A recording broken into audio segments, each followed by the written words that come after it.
Olá pessoal, aqui é Rogério Arthur, mais conhecido como Rogerinho do Cavaco, e nesse curso prático de cavaquinho falaremos um pouco hoje sobre esse sensacional instrumento que é o banjo-cavaco, banjo-cavaquinho, também conhecido como cavaco-banjo ou cavaquinho-banjo, instrumento que tem uma origem a partir do banjo utilizado na música norte-americana. Aliás, é um instrumento muito parecido com este, porém maior. Ele tem um braço maior e muito interessante que ele tem as 4 cordas nessa região e costuma ter uma outra corda que vai até o meio do braço. Aí tem a tarraxa para afinar aquela corda. Existe uma certa divergência entre alguns autores, alguns teóricos, com relação a esse banjo maior, este banjo grande. Alguns autores dizem que ele na realidade nasceu no continente africano. Outros autores dizem que nasceu no continente asiático. Mas o que torna uma certa unanimidade é que a popularização desse banjo maior se deu nos Estados Unidos, através do jazz, do blues, da música country norte-americana. Já aqui no continente americano. No México, esse instrumento também foi muito utilizado. Agora, falando do cavaco-banjo, do banjo-cavaco, como queiram dizer, a popularização desse instrumento se deu através de um grande cantor, compositor, sambista, músico, chamado Almir Neto. Ele tocava cavaquinho no grupo Originais do Samba, com o humorista e também sambista Mussum, e foi influenciado a fazer uma adaptação tocando este instrumento com afinação de cavaquinho.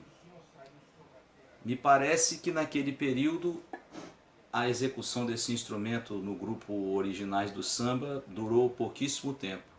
E quando o Almir Neto saiu desse conjunto e começou a participar das rodas de samba do bloco carnavalesco Cacique de Ramos, no Rio de Janeiro, ele novamente começou a executar esse instrumento e chamou a atenção, e isso resultou na formação do grupo Fundo de Quintal, no estouro do movimento do pagode no final dos anos 70 e início da década de 1980. Então o Almir participou de algumas gravações tocando esse instrumento através do grupo Fundo de Quintal, e depois que ele saiu do grupo, entrou um rapaz, um grande músico, cantor e compositor, que também fez história nesse instrumento, que é o Arlindo Cruz. Este rapaz tocou o banjo também no grupo Fundo de Quintal e foi convidado a, com ele, participar das gravações de diversos grupos, diversos cantores do cenário do samba e do pagode. Gravou mais de 1.200 fonogramas, ou seja, mais de 1.200 músicas tocando este instrumento. Então, Almir Neto foi a pessoa que introduziu e popularizou o banjo no samba, e o Arlindo Cruz foi o músico que ajudou a, digamos assim, difundir ainda mais esse instrumento, tornando-se também uma referência. Hoje, diversos discos, diversas gravações, videoclipes contêm este maravilhoso instrumento. Então, partindo do princípio que o banjo-cavaquinho foi uma adaptação do banjo norte-americano. Aqui no Brasil, ele utiliza as cordas de cavaquinho e, consequentemente, a afinação Ré, Sol, Si, Ré, que é a mesma afinação do cavaco. Os banjos maiores norte-americanos usam diversas afinações, dentre elas a afinação de Sol, Ré, Lá, Mi. Inclusive existiu um grupo chamado Oito Batutas, que foi liderado pelo grande compositor da música brasileira Pixinguinha. Esse grupo foi criado em 1919 e existia ali um músico chamado Nelson Alves, que tocava cavaquinho, cavaquinho de 5 cordas e tocava um banjo com afinação de bandolim. Então por que o Almig Neto é considerado a pessoa que introduziu o banjo no samba, se em 1919 o Nelson Alves já tocava o banjo? O Nelson Alves tocava aquele banjo maior e também um banjo menor, mais ou menos do tamanho deste, mas com afinação de bandolim. Me parece que no Morro do Salgueiro, uns parentes do Almig Neto, se eu não me engano, o tio dele também tocava aquele banjo maior nas rodas musicais de samba e choro que aconteciam lá no Rio de Janeiro. Mas o Almig Neto é considerado a pessoa que introduziu o banjo no samba porque, por influência do Mussum, do lendário grupo Os Trapalhões, um grupo de humor, o Almig Neto foi considerado a pessoa que introduziu porque ele e o Mussum tiveram a ideia de utilizar este instrumento com o braço de cavaquinho, cordas de cavaquinho e afinação de cavaquinho. O Almig Neto tocava em Ré, Sol, Si, Mi, e que também é uma afinação do cavaquinho. E o Arlindo Cruz tocava em Ré, Sol, Si, Ré. Então, este instrumento no samba foi popularizado por eles. Existiam músicos antigos que também tocavam, mas aqueles banjos maiores com outras afinações. É uma questão assim meio complexa que alguns teóricos ficam discutindo, mas a história mostra, vocês podem ouvir através da internet e até nos discos, procurem ouvir as gravações do Nelson Alves com os Oito Batutas e procurem ouvir discografia do final da década de 70 e 80, que vocês vão perceber a diferença dos timbres, da sonoridade do banjo.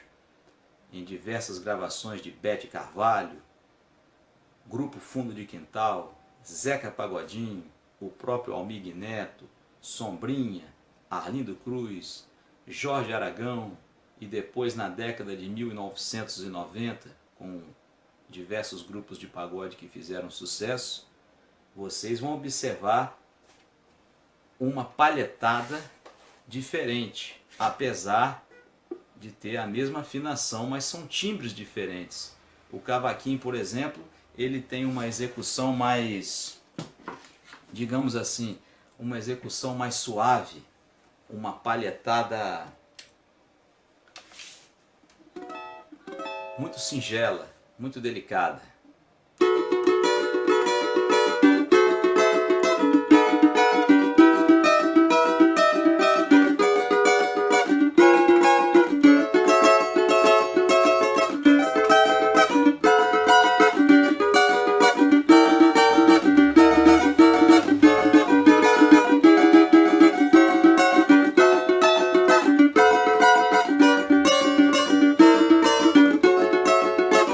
No cavaquinho é possível improvisar.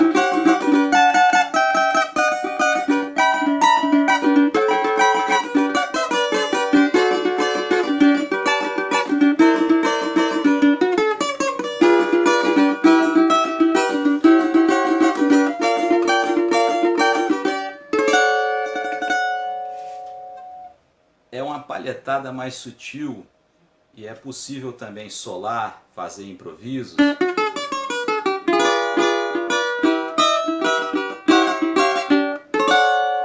E o banjo tem uma palhetada mais agressiva, mais voltada para o acompanhamento. E tem uma peculiaridade que no banjo é utilizada a famosa repicada.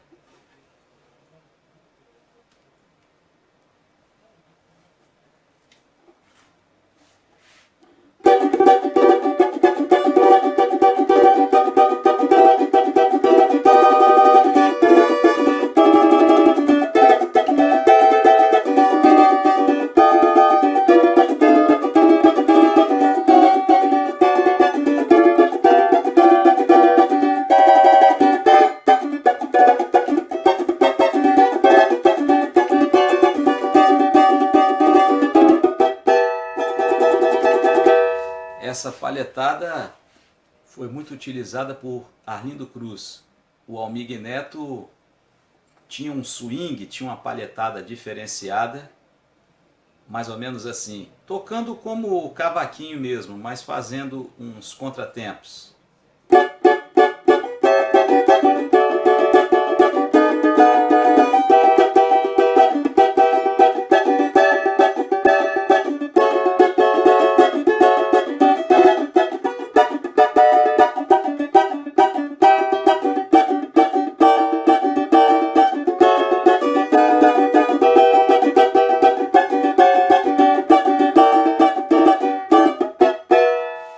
De acordo com a obra musical, ou seja, de acordo com a música, com o estilo, com o andamento, é preciso fazer umas variações, porque já geralmente tem um cavaquinho na roda de samba ou na execução e o banjo precisa fazer essa intermediação entre a percussão, porque o próprio Almig Neto dizia que quando ele introduziu o banjo no samba, no pagode, é porque o som deste instrumento se equiparava aos instrumentos de percussão.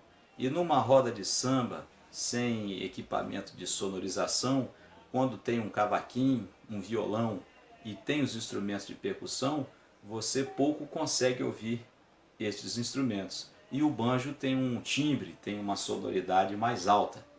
Então, de acordo com a música, você pode fazer variações de batidas, ora repicando o banjo, ora não. Depende muito do estilo e certamente você criará a sua identidade, o seu estilo.